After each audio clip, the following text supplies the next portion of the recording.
Last time we considered how God is committed not only to communicating truth, but also to helping his people know how to live it out in real ways that contribute to his purposes.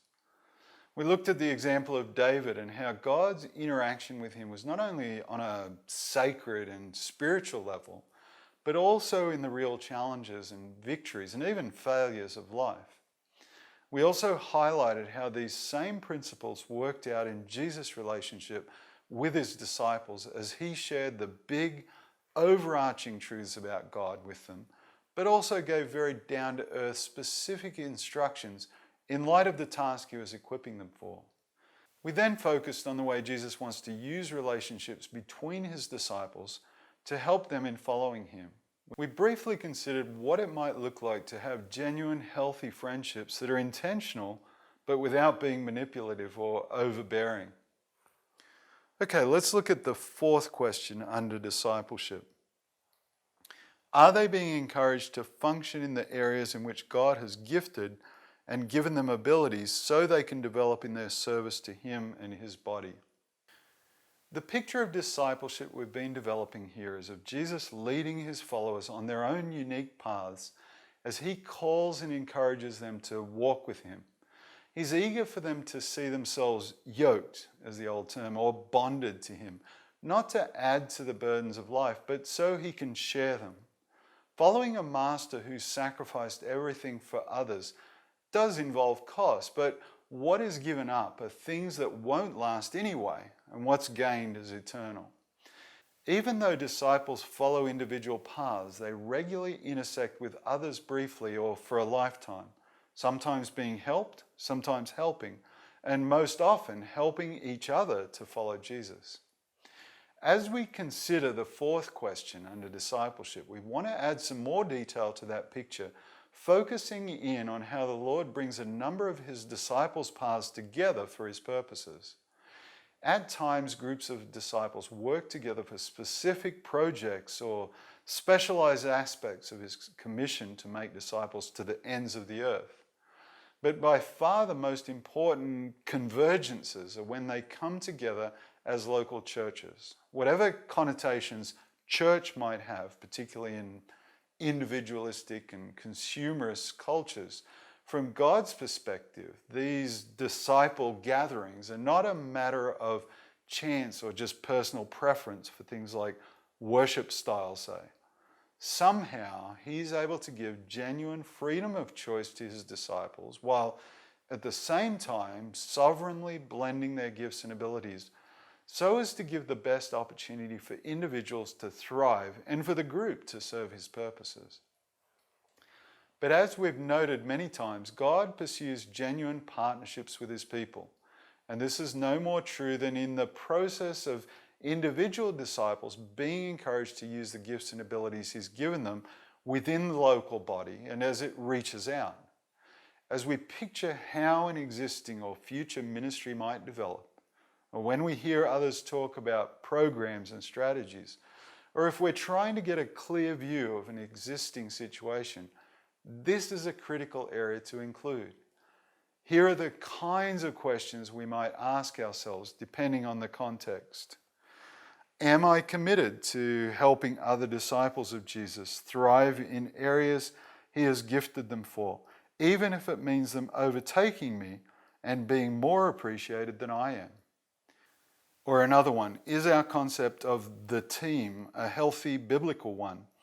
Or does it unthinkingly exclude brothers and sisters based on extraneous factors like education and background and ethnicity and so forth?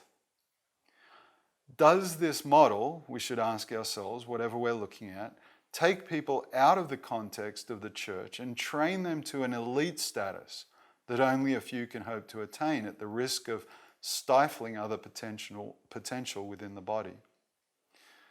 Is this situation such that someone might be concerned about losing status or control, even financial security, if they really encourage others to function fully in their areas of gifts and abilities? Do the leaders of the church have a proactive strategy for offering real opportunities for service, identifying those best suited, and ensuring that they are equipped and discipled for those roles. And perhaps those few questions serve to highlight the reality that an atmosphere in which Jesus' disciples are consistently encouraged to function in areas for which they're gifted doesn't just happen as a matter of course. Often the obstacles are a personal lack of awareness and vision, or even simple indifference and laziness. After all, it takes real commitment and willingness to invest time and energy into someone else who may or may not respond as we believe they should. The possibility of frustration and personal disappointment is not something everyone is able to face, especially if they apply a once bitten, twice shy principle. Often too, it really does seem much more efficient and easier to follow another dictum. If you want to do the job well, do it yourself. But Jesus would not have entrusted the founding of his church to the apostles and its building to subsequent generations of disciples if he took that approach. Within that initial group of 12 followers, he dealt with immaturity and lack of faith, cowardice, and even outright betrayal. And down through history since, he's been willing to graciously persist with disciples, not one of whom has ever completely fulfilled their potential or used their gifts as they might have.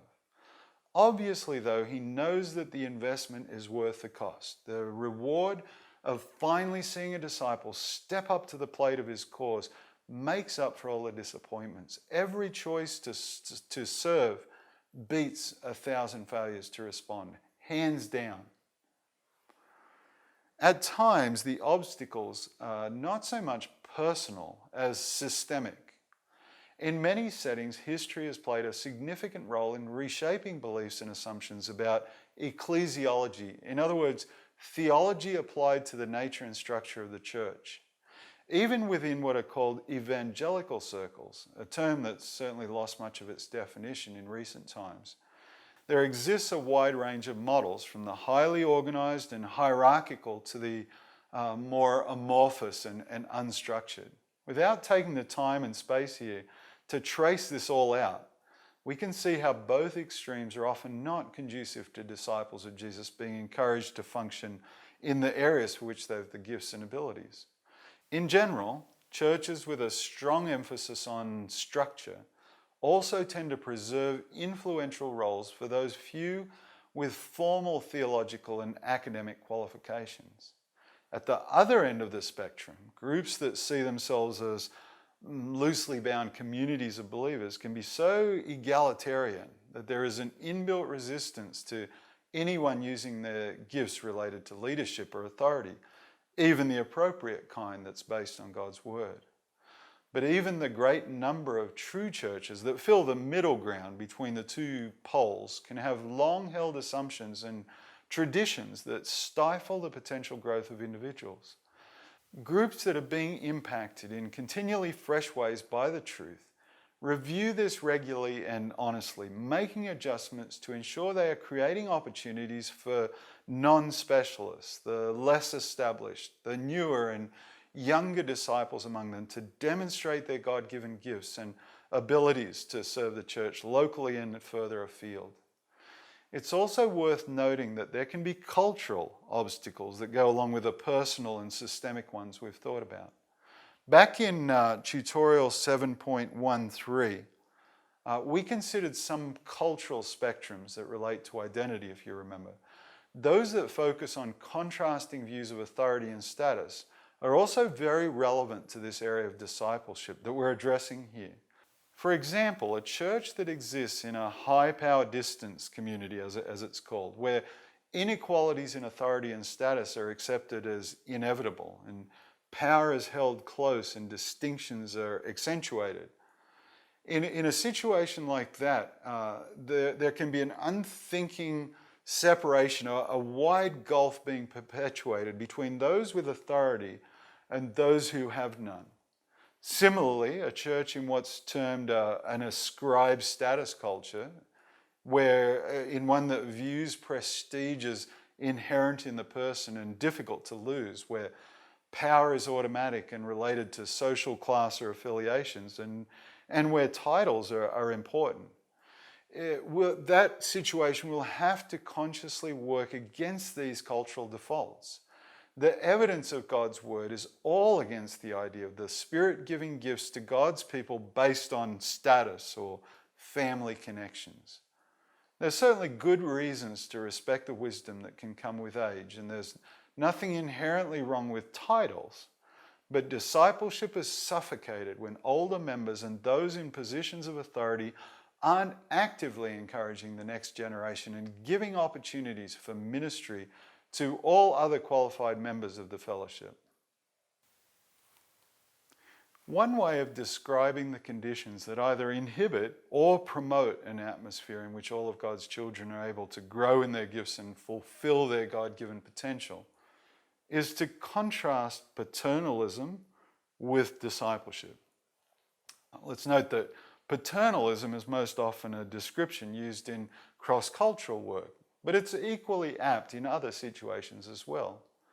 And let's remember that it's not only men who can have the attitudes we're describing here under the term paternalism. Women can be, maternalistic as well. Paternalism is the assumption of innate superiority. You can see some of this on the table, which might be based on education or social status, material possessions, technological know-how, or sometimes even just the assumption of spiritual superiority. Paternalism always condescendingly comes from above. In its most foundational sense, it describes a person taking the position of father or mother and relating to those around them as children who will always need guidance and protection and discipline. Paternalism serves to perpetuate the status quo, and it has a stifling effect on the growth of younger or newer believers because they're not trusted and they're not placed in positions of responsibility where they would have opportunity to grow by trusting the Lord. Paternalism is often short-sighted and it only views people in terms of the shortcomings and lacks that exist now, rather than the potential for the future. And often people are only accepted or valued on the basis of their performance, and failure is met with disapproval rather than being seen as an opportunity for growth. On the other hand, discipleship, by contrast, is based on our relationship with the Lord and our understanding of how He relates to us. The true discipler wants to see this believer or this student or this co-worker grow to his or her own level of maturity and well beyond. They're not content for the relationship to be a static one because they expect others to become mature as they interact with God and His Word. Unlike paternalism, which passes judgment arbitrarily on each situation as it comes about, discipleship looks for the underlying principle to pass on so that the other person is then equipped to deal with similar issues in the future. The paternalist acts like a referee, someone whose only involvement in the game is to see that the rules are enforced, whereas the discipler sees him or herself in the temporary position of playing coach. Discipleship works alongside another person. It emphasizes and associates with the one being discipled. It looks forward to the time when this person is better equipped to play their part within God's purposes. For the true discipler, her own status doesn't enter into the picture because they're intent on doing all they can to help bring that other person to a level of maturity in Christ. Okay, some extra questions to go along with this fourth question under discipleship that we've been thinking about. Are they being discipled into the areas of service, or are they being held back by personal, systemic, or cultural barriers? Are opportunities being created for the expression of spiritual gifts, and is there scope for people to explore appropriate ways to use their experience and skills? And finally, is there a paternalism that stifles the growth of younger, newer, and less mature believers? Or is there a vision for discipleship that actively works to bring them to places of equality and hands authority over in a timely way? Okay, let's move on to the fifth and final question under discipleship and for the entire WILD framework. Do they have access to defined pathways that offer Bible-based resources, practical instruction, and relational discipleship to adequately equip them to serve the church locally and globally? Up to this point, it's been mainly the natural colors and shades of relationships and the organic connections, if you like, with Christ and his body that have made up the portrait of discipleship that has emerged. But now, as we discuss this fifth and final question, it's important to recognize that defining some firmer outlines on the picture doesn't have to detract from the beauty that God has built into it. The key here is being sure that any structures or programs do actually facilitate the relationships that help Jesus' disciples to grow and be better equipped, and avoid the trap of becoming ends in themselves. The need to do this, to avoid this trap, provides a compelling argument for the local church being heavily engaged in preparing its members for roles of service, whether as part of the body in its local community or as an extension into other communities. It's not our purpose here to debate the relative benefits of Christian tertiary education or academic theological studies. Obviously, there are cultural contexts and denominational traditions that value them highly and see them as indispensable. Strong arguments are put forward for the benefits of maintaining a rigorous standard in theology and Christian education. A case is also made for certain specialist training, for example, cross-cultural workers, for missionaries and so forth, for that kind of training to take place on campuses where students rub shoulders with others headed to similar ministries and with experienced field practitioners. Whatever the potential benefits, these educational and training programs do run the risk of taking on a life of their own, a life that exists outside of the discipleship and oversight of the local church. Churches that are committed to discipleship principles may use these facilities for some components of equipping their members, but they don't abdicate responsibility for their care to professional educators, to experts in a particular field or so-called parachurch organizations. Godly parents, mature believers, and leaders within the church who've developed relationships of trust with younger believers, for example, continue to maintain those friendships, help them in the process of gaining new information and experiences. They don't abdicate responsibility and assume that everything their people are exposed to in Christian establishments will help them to follow Jesus or even to serve him more effectively. Now, we're not trying to paint a picture of believers having every aspect of their lives micromanaged by their home fellowships and dictating choices about where they can or can't go to pursue avenues of work and ministry. But younger, newer believers need to know that they have access to good advice and counsel, and that others who've walked the road of discipleship ahead of them are keeping up to date on currents in the culture and trends within the church, for example.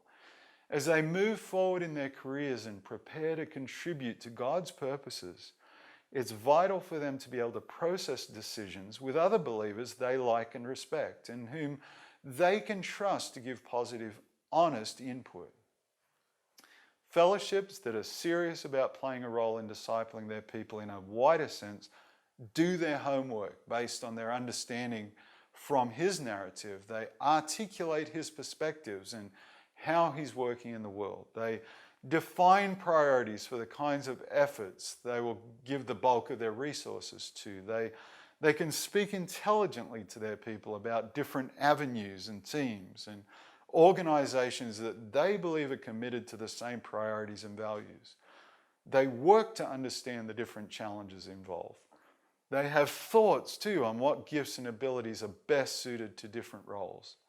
They have a level of understanding about what kinds of equipping are appropriate for those roles. They determine whether they, as a church, have the necessary resources to see their people equipped for roles God is leading them together into. And they seek out what they're lacking or outsource where they lack. All too often, a dichotomy is perpetuated between full-time, professional or supported Christian ministries, for example, pastors and missionaries and Christian counselors and so forth. And on the other hand, other ways that people serve Jesus as his disciples. For example, as elders and deacons, lay teachers in the church, and administrators, worship leaders, and church Sunday school teachers, and small group facilitators, and just witnesses in everyday life.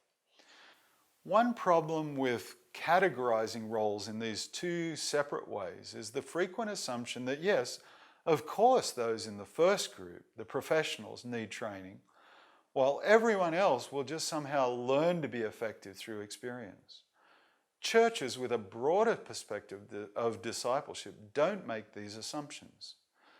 Always against the backdrop of relational discipleship, they offer access to practical and, where appropriate, technical help to prepare their people beforehand as well as on the job. Hopefully, through these resources, we've made a compelling case for God's narrative itself being the primary equipping tool for disciples of Jesus, no matter what path he leads them on in their lives and service for him. Any other additional training program or curriculum should be firmly tied into that overarching perspective provided by God's Word, a biblical theology, and it should be a practical outworking of the principles and values that it reveals. Okay, some questions to go along with that brief description of that fifth question under discipleship. We can also ask, is there a sense of responsibility taken in the church to be informed about current trends and needs and opportunities so that members can be given valid input as they move toward new opportunities for service? Secondly, are the ministry values and priorities and objectives of the church shared regularly with the whole body in smaller contexts and in discipleship relationships? And does the church have a vital interest and sense of responsibility in seeing all members properly equipped to be effective disciple makers?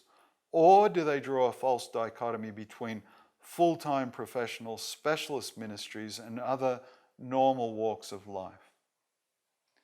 Okay, let's listen to another scenario, another story with fictional names and specifics, but drawn from reality, and that hopefully helps to flesh out some of those principles we've been talking about. When Stefan decided to ride his bike to the university in a different way than normal one morning, he was surprised to see a line of buses outside the old abandoned football stadium that was usually the haunt of graffiti artists and drug dealers. Later, he saw on a news site that the Munich city authorities had run out of apartments for all the Syrian refugees flooding in and were now housing them in Zeltlager, or tent camps, wherever they could find some empty space.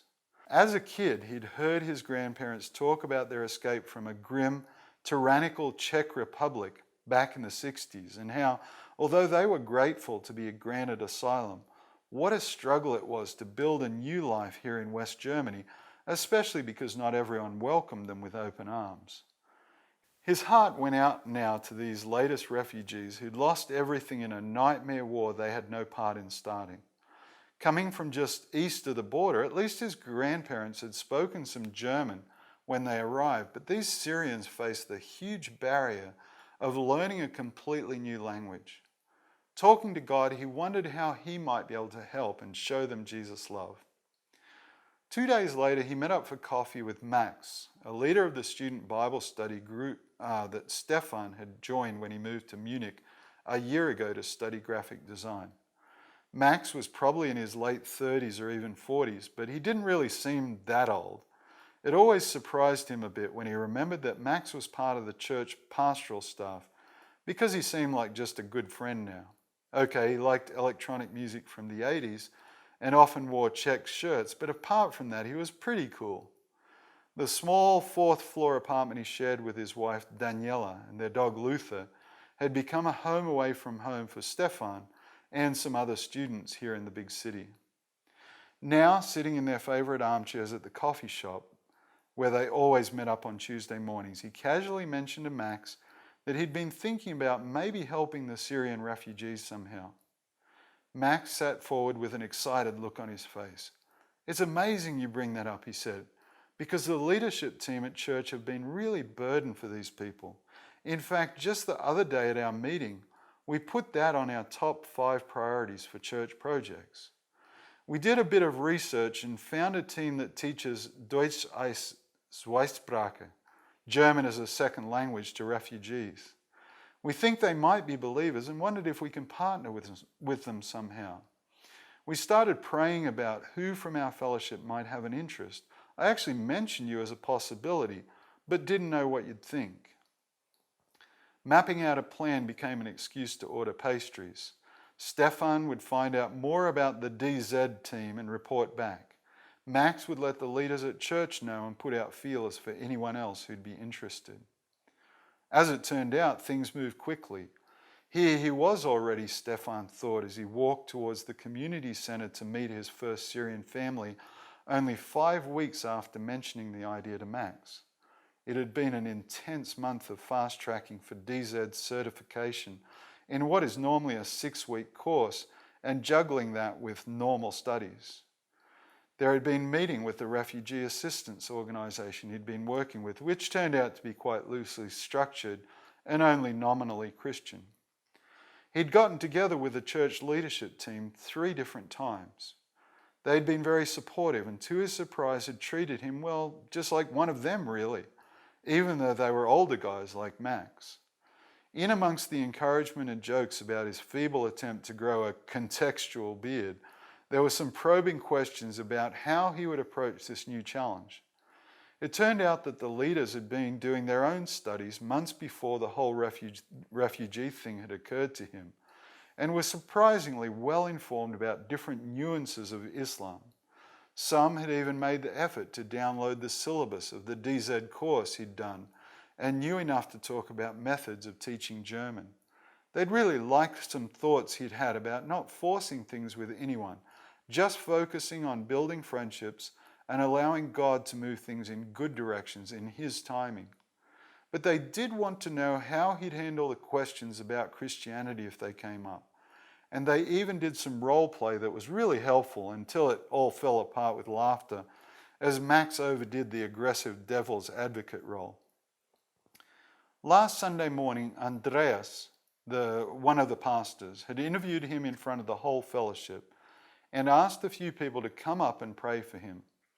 That night, immersed in an assignment on manipulating digital images, he got a call from Max to say that after the service, 3 other people from church had asked about also doing something to help the refugees. But the biggest surprise was that the leadership team wanted him, Stefan, to consider heading up a refugee response team and to work closely with them in the process.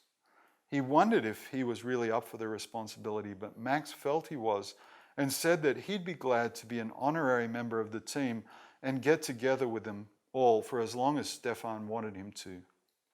Okay, here goes, he thought, as he opened the door and walked into the brightly lit Gemeindezentrum, the community centre, where a stocky man with a beard and a lady with a headscarf and 2 kids were looking expectantly towards him.